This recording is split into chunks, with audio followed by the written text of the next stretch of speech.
All right, welcome in. We have with us today Jackson Lohr of Lohr Sports Performance, I think is what kind of your brand is. Strength and conditioning coach, personal trainer, online coach. Predominantly works with people over 55, but is also a dad to a 5-month old. So kind of running both ends of Yes. the spectrum here. I was on Jackson's podcast. I guess we recorded it probably 6 weeks ago, 8 weeks ago now. I But think just I think your episode released this week. yeah, episode just came out, and so really happy to kind of return the favor and have Jackson come on. So appreciate you coming, bud. Yeah, absolutely. Thanks for having me. I appreciate it. For sure.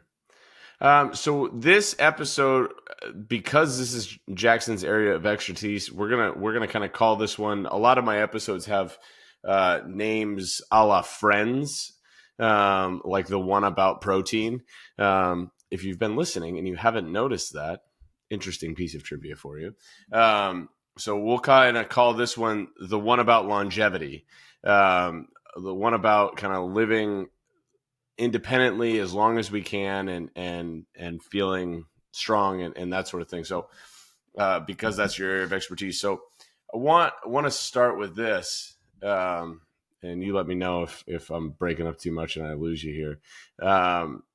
But when you have people come in at this stage, right after 55, what's the first thing that most of them say or notice or want to work on 55 plus? Why are they coming to you? Yeah. Um, so 55 plus, there's such a wide range of why people would come and why people Yeah. would be interested in working with me. It's because you have those people who are 55 plus, they're approaching retirement and they've maintained a really good active lifestyle. Maybe they have some sort of pain or some sort of orthopedic condition that they're working on, whether that's arthritis, whether that's osteopenia, or osteoporosis, whether that's um, something in terms of, oh, I'm overweight, or maybe even I'm underweight. That usually falls in line with the osteoporosis. Um, but most of all, it tends to be like, hey, I want to actually be able to do these things and actually enjoy my retirement, instead of being limited by, you know I don't want to be afraid of falling. I don't want to be afraid, of breaking a leg. I don't want to be afraid of dying 5 years into retirement because my heart isn't, can't take it. Um, and so, for the most part, my questions are like, okay, let's start at what do we feel is the most pressing thing, and start on one issue. Because if we can, you know, you and I both know we can do things that are going to tackle multiple issues. But if we have a focus of, okay, say osteoporosis is the issue that scares you the most, or the thing that you're most concerned with. Now let's look at, can we increase bone density, and what are the things we need to control to do that, right? Mm. Can we make sure, now we're okay? What's your experience with resistance training? Can we start out with a basis for resistance training that gets you moving in the right direction? Find that baseline, and then start to slowly, progressively, overload. What's your calcium intake like? What's your vitamin D look like? What does your protein intake look like? And that sort of thing. And those are the things that, for that person, we're gonna start with and look at. And what happens, as you, I'm sure, know, is we focus on one thing, and if we have the goal in mind of, hey, we're gonna reduce the risk of this thing hampering the rest of our life. Now we get a lot more freedom and we make progress in other areas, but the thing that we're really driving, is the motivator and the primary, um, we're making benchmarks with that primary focus in mind. It's a really interesting way of putting it, but the way that I've kind of thought about it in that same light, in the way that I've started to have a lot more conversations with clients and people, is there's really all fitness goals fall into one of three categories. It's either performance based, like I want to be able to do XYZ. And that could be I want to be able to bend down and pick up my grandkids, Yep. all the way up to I want to hike Mount Everest, or whatever it is. Like it's a performance based thing, sport, whatever. You want to be able to do something. There's aesthetics based. I want to lose weight. I want to build muscle. I want to, whatever.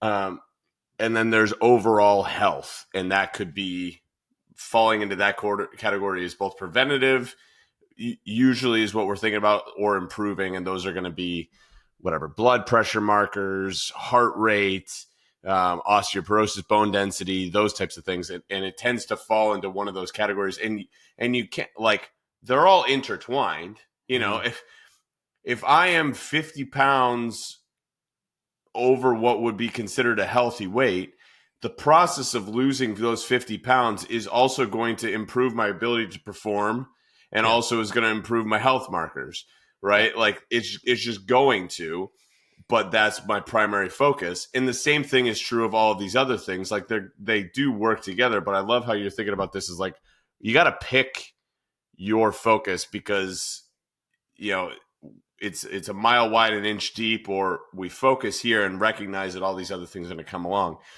Do you find that more of the goals, I know that you work with people various ages. In my experience, as people get a little bit older, the goals shift a little bit more toward the performance and the health side of things. I think the aesthetics is a little bit more in service of those things. Mm-hmm. As people get a little older. Have you found that? Yeah, I think the what I find is most common is right around like mid 50s, is when a lot of women, and especially in that age, have been told like, hey, you need to lose weight to be healthy, you need to lose weight to be healthy, Mm-hmm. and just this vicious cycle. And a lot of them have dieted, you know, a dozen different times, Yeah. to some degrees of success, whether good or bad. Mm-hmm. And I think that's around the time that the switch flips a little bit. Many of them are starting to have grandkids. They're recognizing that they can't keep up quite as much, or aches and pains are kind of starting to catch up with them, and that's where the like pain becomes a focus, and like you said, the performance end of things becomes a focus. And I enjoy that shift because, like you said, a lot of the times, if you're focusing on, hey, we're going to focus on performance and the things that make that, change for positive, then you're also going to have some of the positive aesthetics things that come with Yeah. it. Like if I'm on a progressive strength training program and I'm making sure I have the protein in my diet that is going to drive positive health, positive performance, muscle building, at that age, which is increased. People often make the assumption that your protein needs go down as you get older, but actually, because of the gut's ability to absorb that protein gets less efficient, now you actually have to increase it, which is something that's challenging to get that across. Yeah. And the specifics of it are a little bit more, because they're not perfect. You can't know exactly, Yeah. hey, unless you do an absorption test with somebody, which has to be done in a lab, Yeah. like you can't know what percentage of the protein their body's absorbing. And even then, that's not perfect. It's not a perfect test. So with things like that, hey, if you're getting all those things right, now a lot of times the things that they were struggling with for 10 plus years in terms of the body image, in terms of the how they feel about their body, those things go away. And then when that happens, all of a sudden it's a different mentality, and people see, oh, I actually lost 10 pounds and I wasn't even paying attention to it. Yeah. Or I lost 5 pounds, but I feel so much stronger. I look better in a mirror. I fit better in my clothes, even though that wasn't what we were going for. It's like, yeah, of course, because you just did the things that are going to drive, your health in the right direction. And so your body's going to respond really well naturally as a result. Now, does it? It definitely takes some more focus on the nutritional side of things, but when you change the focus from weight loss to muscle building or muscle maintenance in some cases, and change, I really like going after strength, Mm, with people who are especially in their 70s. mm, That's because it's a lot of fun. And for many of them, they're still young enough to see a lot of progress. You get into your 80s and 90s, it can be a little slower to see progress because recovery takes a lot longer. Um, mm. and that's just a little bit more challenging. But I really like going after strength, and I think mid 50s to mid 60s is where a lot of people, especially women, make that mental shift. There's so much I want to talk about here because I think that, but I want to start here with that mental shift. And then I want to get into the strength training side of things because I think that there's a lot of misconceptions around that, particularly about strength training when you're older. Mm, So if I have a moment where I forget that, make sure we do talk about that. But yeah. that shift, because I think, and this is going to be where, again, two, you know, relatively young dudes are going to talk about this, but I think we've seen enough of this to recognize that this is what happens for a lot of women, particularly the women who are current, like the generation with what they grew up with, the generation of women who are currently in that 50 to 70 age range, right? They grew up with, and it's the case for women under 50 as well, but that one was particularly in the 80s and 90s, and the media that came out during that time. Mm, Those women have always, a lot of times, have always had the relationship with diet and exercise that is about losing weight. yeah. Like that's just, it's always these the Jenny Craig generation. This is the Weight Watchers generation. This is all of those types of things where it's always been about losing and becoming smaller. And to kind of combat that, it's hard to like unlearn that mentality, right? For people who've come in and worked out. So how do you kind of go about helping those people? Because they might come in with the like, all right, I have to do something about my health because I'm seeing it's not Mm, just about how I look anymore. Like yeah. up until 50, it's been like I just don't love how I look, but I've still been able to kind of get through my life the way that I want to do it. Right. But now it's getting to the point where I have the aches and pains, or I can't bend over to pick up the grandkids, or I can't travel the way that I want to, or I had a really scary doctor's appointment, or I had a friend who had a scary doctor's appointment, or whatever it is. And so it's like, okay, I actually have to make these changes now. And it still comes back to, well, I got to lose weight. Like that's Mm, where the way that it's, and oftentimes they'll get doctors who will say that to them too, like, which is just a bummer. It's just like, listen, if you lose weight, all of this is going to go away. And again, certainly losing weight for some people is going to improve, if they have excess visceral fat, like that is going to improve a lot of their health markers. But like, it's not the only thing that they could be doing, right? So they come in and they're like, I have to do this, but it's for the first time, maybe mm, it's not all about the number on the scale or what I see in the mirror or how my clothes fit. Like that's still probably going to be ingrained in them. But how do you kind of do that shift for them about like, we're actually not trying to make you less, but make you more, like build muscle, get stronger, perform better, improve your health, like going from away from a diminishing mindset into a mm-hmm. growth mindset, which I think is that. How do you kind of go through that with a lot of your clients? Yeah, I think there's a couple of different It depends on the person. There's a couple of different ways that that can go. Because you're going to get people who come in and they're very headstrong and they're like, listen, this is what I want to do and this is how I want to do it. And it's like, okay, all right. And so then for that person, it's just finding out why and Mhm. why. Like I use the question why all the time.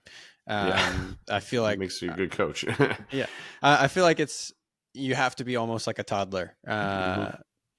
in that, and you're going through this with your kids right now. That I'm Yeah. sure they're asking the question why all the time. Yeah.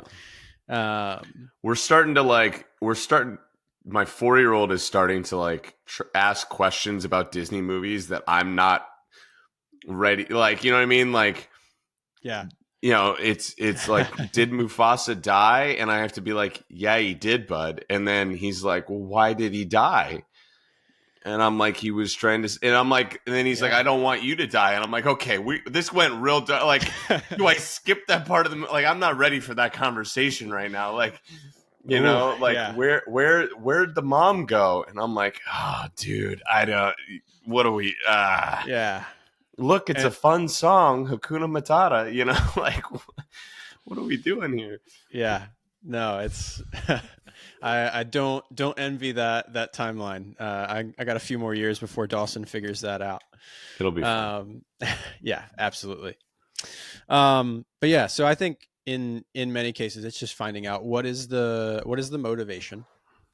For some people, that is a rock bottom moment, Mm. where they get a really scary diagnoses or diagnosis, or something happens, an ER visit or something, or even a relative's death, Yeah. or something like that happens to a relative, and it kind of snaps them into reality for a moment, and there's a changed mentality of, okay, I've tried a couple different things to improve my health, but I maybe have been going about it the wrong way. And people are very open to a change in mentality in those moments. So those are the people who I find are easiest, to work with, easy because they're ready. Like the Mm. life has handed them something that if they choose to ignore it, they know will be very detrimental to their health very quickly. Um, and so that's the kind of person that's very very easy to just say, okay, I'm glad you're open to something new. Let's talk about what that looks like. Mm.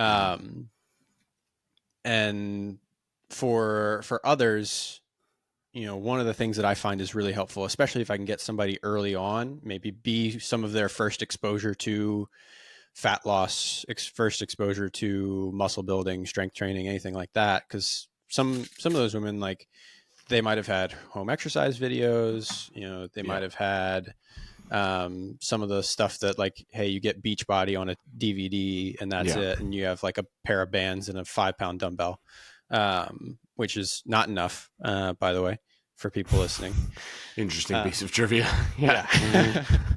Mhm. um, you know, uh, most people in their 60s and 70s, I have them lift within, like, they're lifting 60 plus pounds with me early, unless they have some pretty significant limitations. And obviously, we take those into account. Mm. But that's, the sooner I can get a barbell in their hand or a dumbbell in their hand that's 30 plus pounds, the better. Yeah. Um, Just a quick side note. Why do you yeah, do that? Because this is going to go into the. I think that'll be yeah. natural. Actually, you know what? Let's save that for Well, the conversation about strength training, and whether or not it's dangerous. Because I think yeah, that'll be a good point to yeah, come back to. But let's stay here for a second. definitely. So with that in mind, like, the biggest thing that I do to help reframe that mindset and get them to shift is, what we do is we take the goal and we look at, hey, what is our primary goal? Usually, it might be diabetes. Hey, can I get off this diabetes medication? Can I get off this, cholesterol, this blood thinner? Can I find a way to, change things so I'm not on, blood pressure medication? So usually it's some sort of medication or some sort of health issue that we're addressing right off the bat. and we have measurable markers for it, and that's the goal. Like, hey, can we take this health marker that's dangerous, drive it to a place where it's not? Uh, and then we look at all the things we need to do that. Usually, obviously strength training is going to be involved in there. Do I disguise it at first? Sometimes, yeah, sure. If they're really against, that process, there's a conversation that needs to happen that says, hey, this is part of the resistance training, is part of the process. We can do that several different ways. Lay out the ways. What do you want to go with? What feels most natural to you? So then it's they're choosing their route in that regard. So they obviously, you know, as a coach, I'm guiding them down the right direction and just giving them some autonomy within that to choose. And then from there, it's like, okay, what are the nutritional or habitual things that need to happen to drive this in the right direction? A lot of times, that's addressing, hey, probably not eating enough protein, probably not eating enough fiber, probably not drinking enough water. Those three are the big three when it comes to nutrition, I think.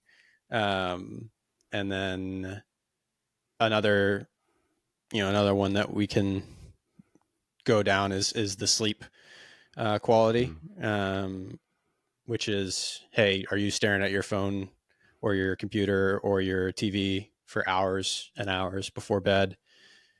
Or are you reading, and actually giving yourself plenty of time to sleep?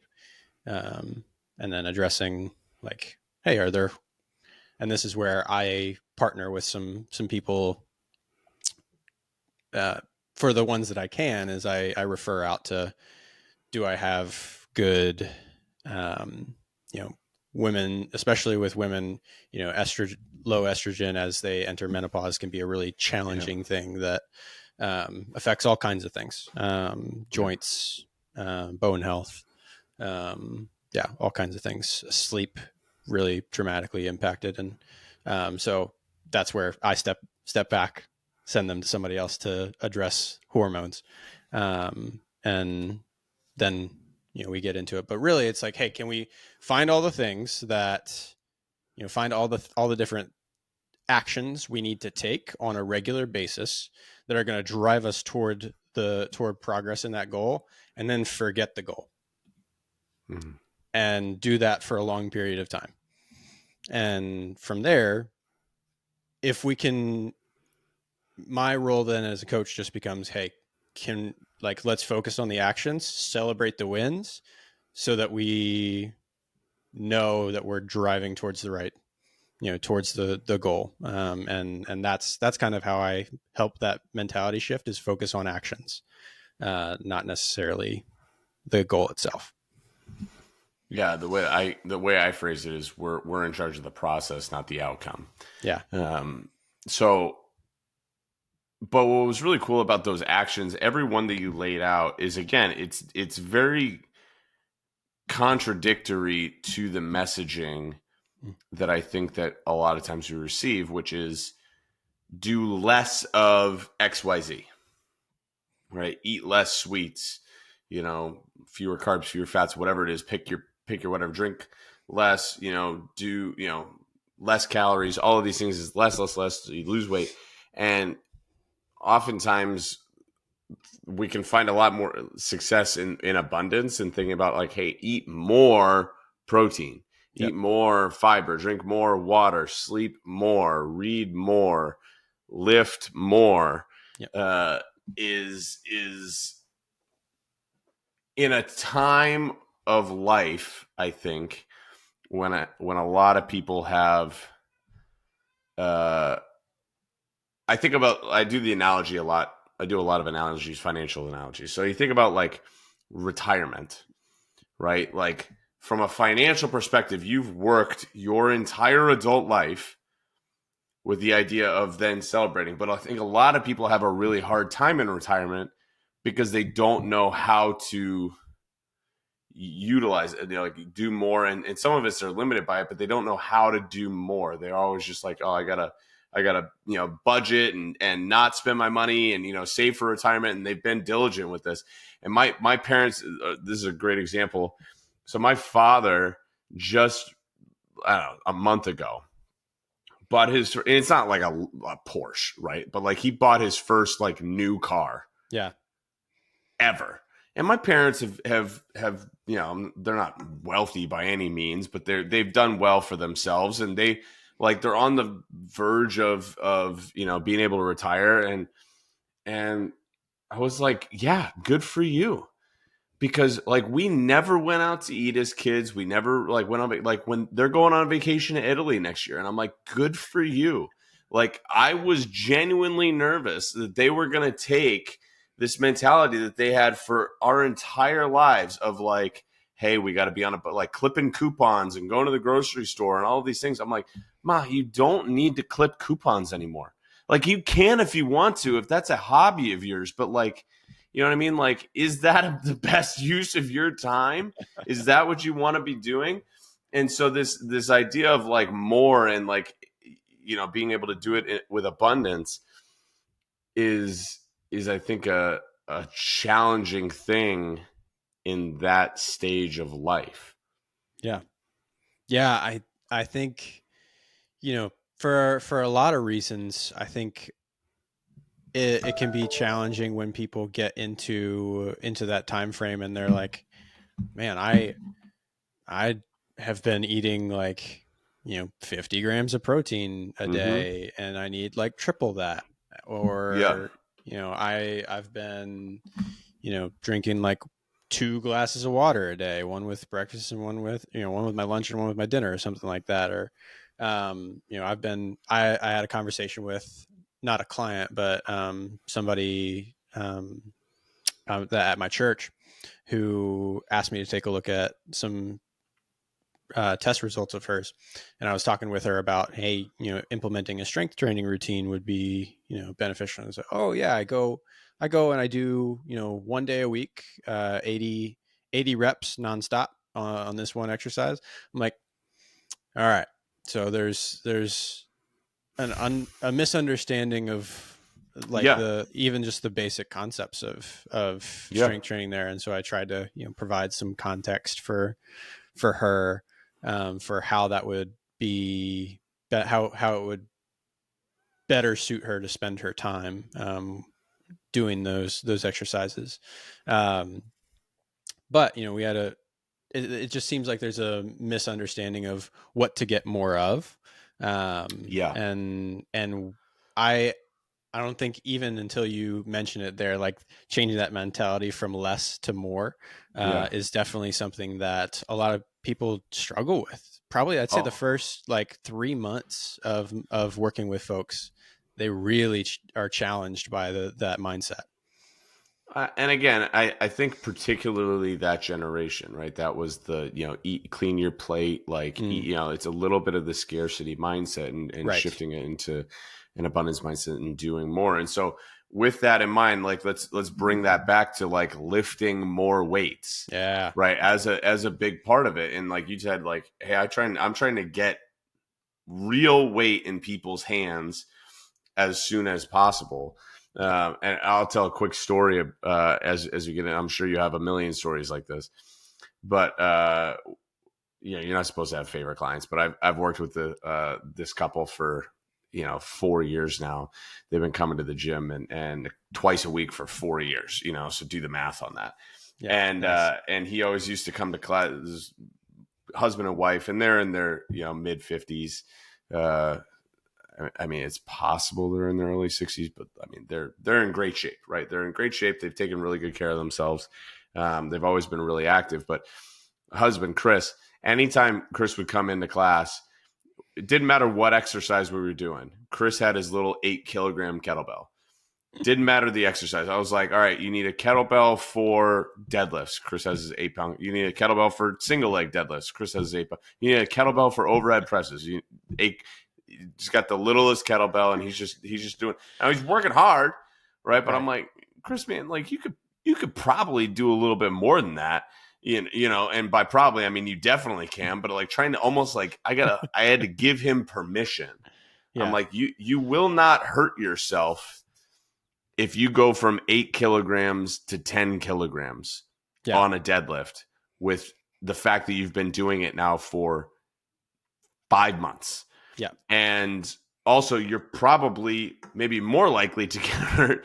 And so now Chris is like, he was always strong, but like, today in the gym, we were doing, what were we doing? We were doing, dumbbell bench press, and he's got 65-pound dumbbells, and he's just ripping out sets of 8, Yeah. and they look easy on him, and he was always using the 20s, the 25s, and it wasn't Right. because of, it was just like, he's like, I know I can do these, you know, and so I think that's kind of the mentality for a lot of people kind of coming in is it's comfortable, and I don't want to do too much. And also in the context of a group, a small group training class, it's oftentimes hard to do proper progressive overload and feel Yeah. confident that you're going to be doing it correctly and that sort of thing. But yeah, so I'm gonna ask a really pointed question. I'm just gonna open the door. Give me your thoughts on strength lifting heavy weights over 50, because I'm sure you have many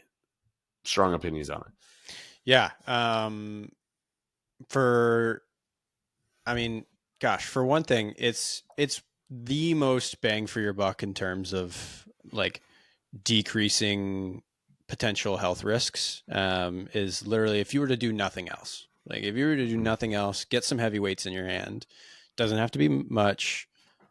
2 times a week is all it takes to see benefits from and see drastic health benefits over time.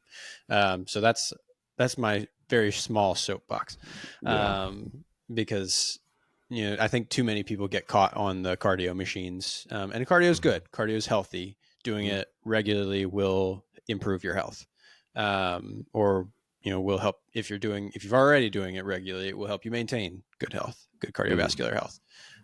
But resistance training is basically the fountain of youth when it comes to keeping people strong.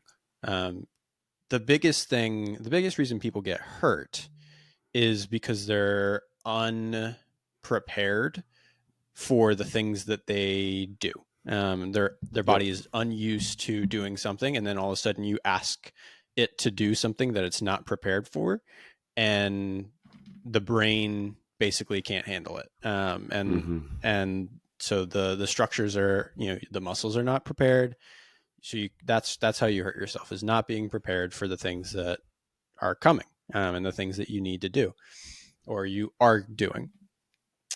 And so for me, I always look at it from this lens of, okay, when I'm talking to grandparents, which is, a common occurrence, can I, how much does how much did your kid weigh when you were still picking them up, right?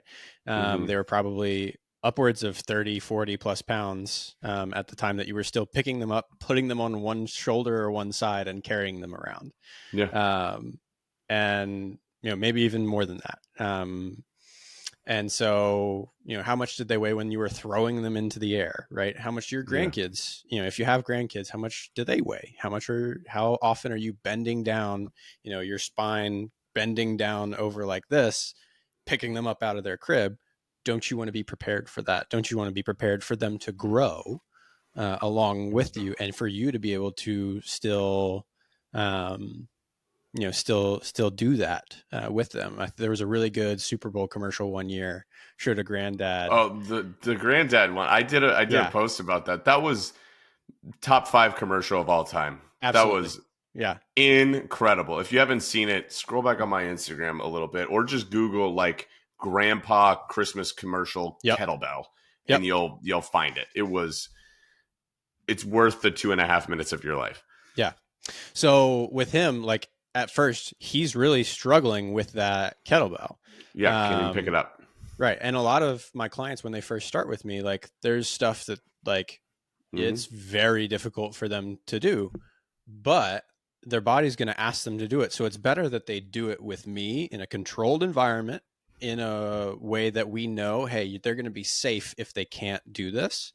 Hmm. Um, rather better them to try it there to find a baseline and build up to that, than for them to be unable to do something when they're needed.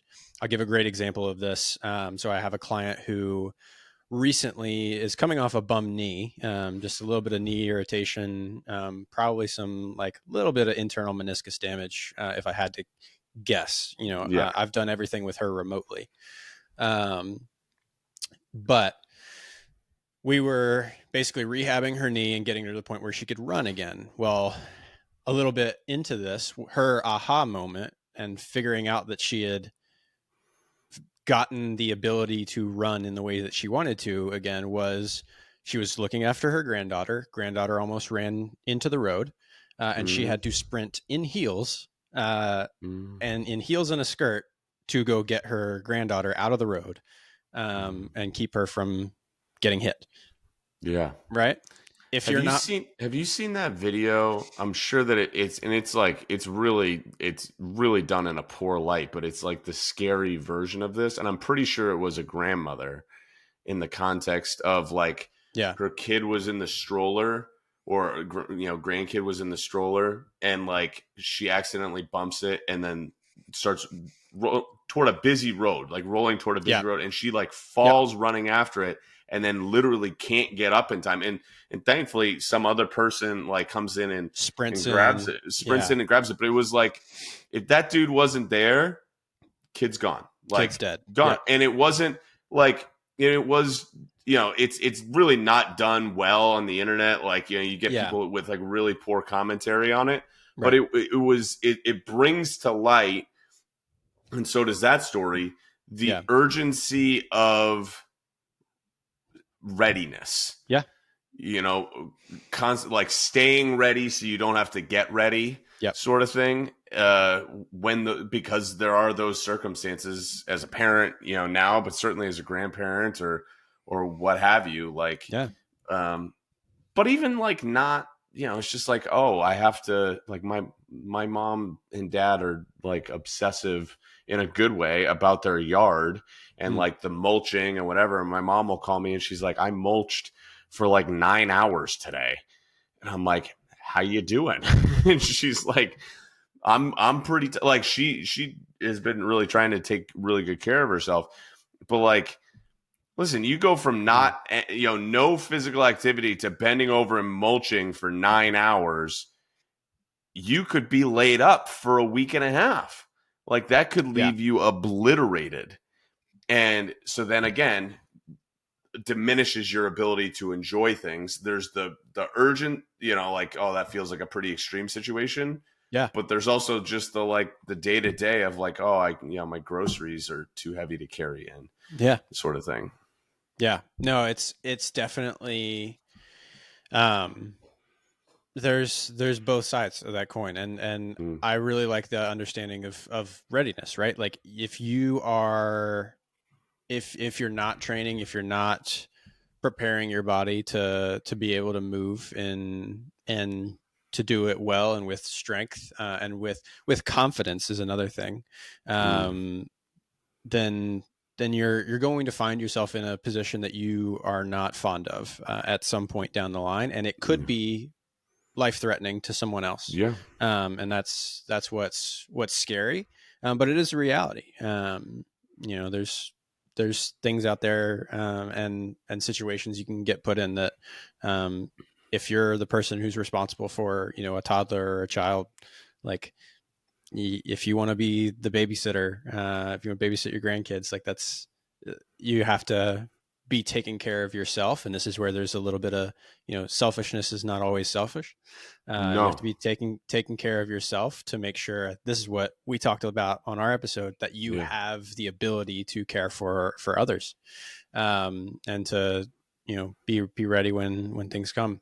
I think going back to the concept of fear around it, Mm-hmm. um, in terms of strength training, I think there is a lot of fear around, hey, I could get hurt. Hey, Mm-hmm. I don't know.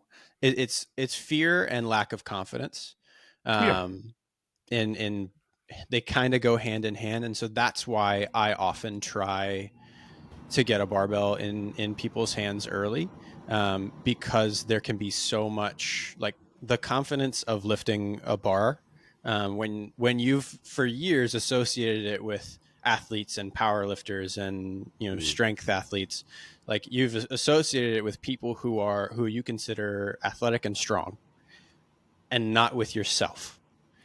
Yeah. Now when you're able to turn that around and quickly say, oh, I'm actually, I like, that person's me. That changes someone's mindset and gives them so much confidence that now, a lot of times, after that first time, with a barbell, or first time lifting a really heavy weight, people just start busting through plateaus, or busting through what they thought were their own limitations. And that's something that's why I really go to that early, because I know, hey, 65 pounds you know isn't gonna hurt someone ir repairably. It's not going to put them in a wheelchair. It's not going to cause them to need surgery. It's, if anything, they might hurt for a little bit, for a day or two, and then they're going to feel really proud of the work they did, at the most. Like, that's what I've experienced with the people that I serve. Love the idea of attributing qualities to somebody else Mm. and then being faced with a reality that if that if doing that thing means that you're this Mm-hmm. and I did that thing, then I must be this. Yeah. Like I must be strong and athletic and capable and all of these adjectives that maybe they've never identified for themselves, that's for other people. Yeah. And now, oh, I can do that. The empowerment that comes with that, the feeling of capability and independence, and um, it's especially for people who have been lifelong strugglers Mm. with their diet and their exercise. It's almost, especially if you're doing the beach bodies and the Cindy Crawford videos and all of these things that people grew up with, and in the boot camp classes, you do those classes for a few weeks or a couple of months, you don't feel good.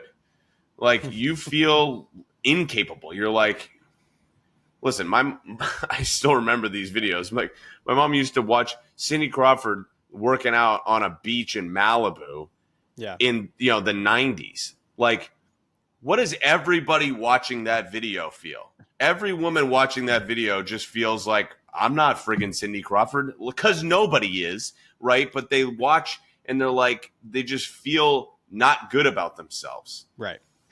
And for you to be like, hey, in a safe environment, I'm going to show you that you are a lot more capable than you think that you are. Yeah. And for them to go, oh, wait a second, I am that person, is a really cool, eye-opening moment to be like, oh, okay, I'm friggin' strong. Yeah. Yeah, I had a really cool. I've gotten the pleasure over the last 9 months to be able to train my mom, Oh, that's so um, cool. and she was like a really high level athlete, in when she was in high school and college.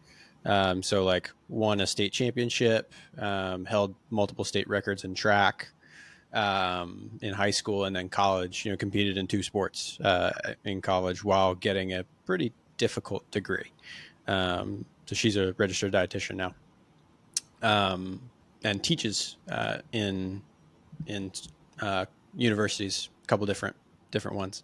But she's kind of lost that sense of herself, for quite some time, and it's still something she values really well. And so, this past, or a couple weeks ago, I got to have her lift 100 pounds, for the first time in her life, I think. I don't think they did a whole lot as much lifting, back Yeah. in when she was in school, Yeah. especially for a distance runner. She was a Yeah. middle and extended distance, um, and so having her post double knee surgery, be able to lift 100 pounds. We did a trap bar deadlift, 100 pounds for the first time, maybe in her life, without knee pain.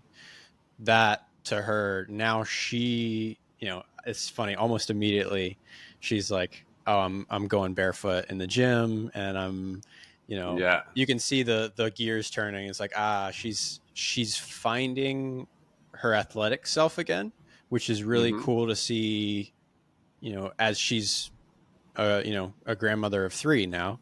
Yeah. That's really cool to see in this moment. And so that's what I want. That's the kind of identity shift I want people to see, in themselves. I don't want them to see themselves aging. I want them to see themselves still breaking through, Yeah. what they thought might have been impossible tasks. Absolutely. I think that is a good transition into kind of the last idea that I wanted to talk about, which is, so we're often athletes. Mm. I don't remember if we talked about this on your pod, but we're athletes for like the first 18 years of our lives, the first 25 years of our lives. We do athletic things. Like almost everybody does some form of sport at some point in time in their life. Yeah. And we do athletic things. We do dance. We do whatever. Like we move athletically for 18 to 25 years. Right. And then we don't do it for the next 60. Yeah. And so again, in the context of like chasing down a kid is an athletic move, and then we're like surprised that we can't do it. It's like, or I have a old mentor friend of mine who was 45 and hadn't played basketball or lifted or really done anything athletic in 4 years, comes out and starts shooting hoops and pops his Achilles. Yep. And you see these, like, it's just body's not used to it. And so the idea of like going back to the financial analogy, right? So I think we always see, and again, forgive me if I did this on your part, but like the financial analogies of investing early, right? Mm. There's always Dumb Dan and Smart Sally, right? And Smart Sally somehow started investing when she was 18 years old, as if any 18-year-old starts investing $6,000 a year in their Roth IRA. But like, let's just say that we're Smart Sally and Yeah. we invest for 10 years, then she ends up making more than Dumb Dan, who starts when he's 30, right?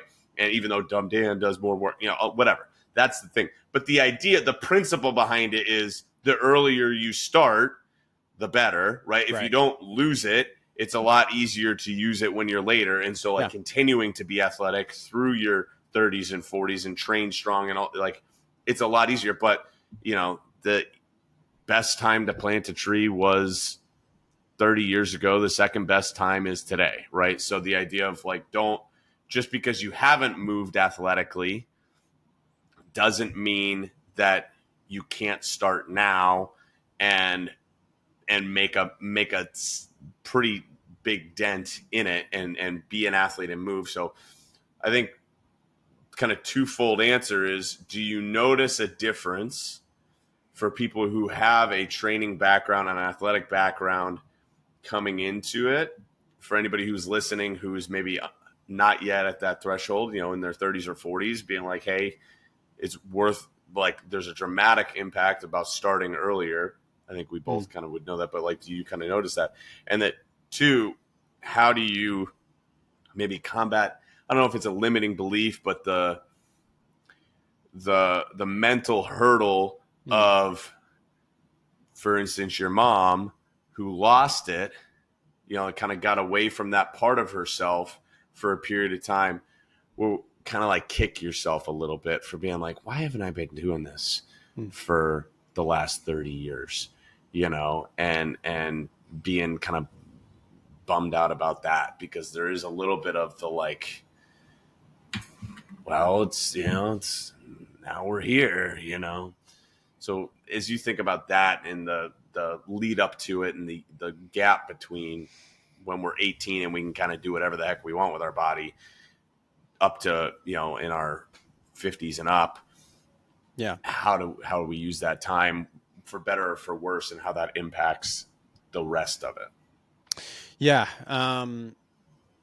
Yeah. A lot going on in that, in that question, but, For one thing, and this is something I wish I had a jump start on myself, in terms of, I didn't do a lot of lifting in high school or even in my undergrad. I really got more into it consistently when I was going through my master's, right as I was just starting to, like, understand the, fitness really well. That's when I was learning it. So I wish I would have, done more of that early on, to give me a little bit better base. I think anyone would say, "Hey, I'd love a little bit more muscle."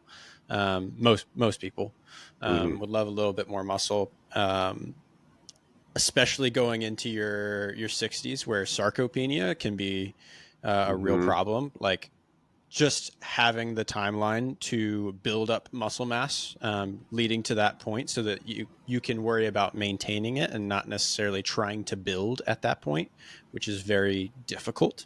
It's doable. It just takes longer, and takes larger time commitment, just as a result of the ways that you have to train, in order to do that. Um, that's it's the same, like you said, it's the same way with investing. Like, it just becomes more difficult the longer you wait. Does it and the results maybe are not quite as drastic. So for the example of, I'll compare two clients. I've got two clients that both just lifted 100 pounds for the first time, and one, her story's coming out very soon. It's a big kind of case study. She was willing to be interviewed. So Susie is the one client. She has a number of limitations, and in her early 60s, I was, the person introducing her to resistance training, and really getting her on a program for the first time in her life, as she retired. Whereas my mom obviously had that background as an athlete, but then lost it and is coming back to it. With Susie, this was 2 years of 5 days a week work, building up slowly and surely, not missing, I think, more than 6 days total uh, out of that. And that was, holidays, week, you know, specific instances where she was too sick to work, that sort of thing. So took her a lot of work to get there. And we started at a very, like, low entry point. Um, Her baseline was like, we're just doing lift offs with our hip flexor. Like, we're just gonna raise our knee as high as we can, holding on to something in front of us, and then put it down. And so that's her starting point. Now she's at, hey, we're Yeah. lifting 100 pounds 2 years later, or almost 2 years later. So I'm actually impressed with how quickly she has progressed. So Yeah. my mom, on the other hand, it's been much less time, but, you know, very similar results. Like, there was a lot of movement limitations due to knee pain that we were addressing. And what I see is just like, okay, those things come back to her much quicker. I don't have to do as much coaching. I don't have to, and I can use that past as a way to remind her, hey, this is something you're capable of. You just haven't done it in a long time. Yeah. So if we do it in a safe, like you said, if we do it in a safe way and we build up to it slowly, you're going to be able to do it. And that's just what I have to remind her. I think, to the people who are worried about, like, oh man, I don't know what you know, I know the last, like, 20, 30 years was a waste. Um, Maybe it wasn't, maybe there were times that you learned really good lessons that you wouldn't have otherwise. And that can inform how you're moving forward. Mentally, a lot of those lessons learned when we're not doing the things right, can really inform us on how to do it right later on. And so I think, like you said, is today is the second best time to start. Hmm. And you're never going to get a chance to redo, to do over, yesterday. So what at that point it's like, what are you waiting for? Are you waiting for a time that's more convenient? Because it's not going Yeah. to come. I promise you that. There's Uh, certainly going to be a time where you wish that you had it. yeah. But the most convenient, the best opportunity is never coming. Yeah. The time that you have is the time that you're given, and so my recommendation to somebody is always look at what you're prioritizing in life, and if health doesn't fall on there somewhere, if your fitness doesn't fall on there somewhere, if strength training specifically doesn't fall on there somewhere, it needs to, and it doesn't have to be a lot, but 30 minutes twice a week can radically change your health and your life. I mean, that's about as well put as we could do it. So we'll kind of end it there. Jax, appreciate you coming on, my man. Yeah. I'll put all of his places to connect, his social, his podcast, all of that down in the show notes so you can connect with Jackson. But just a great dude, and you have a Facebook group as well for people, for people who are 55 plus, where you put a lot of stuff. So if you are in that demographic, and want to join that, I'll make sure I put that link down there as well, for you to go check that out. But Jackson, really appreciate your time. Really appreciate the insight. And thanks for coming on. Yeah. Thank you, man.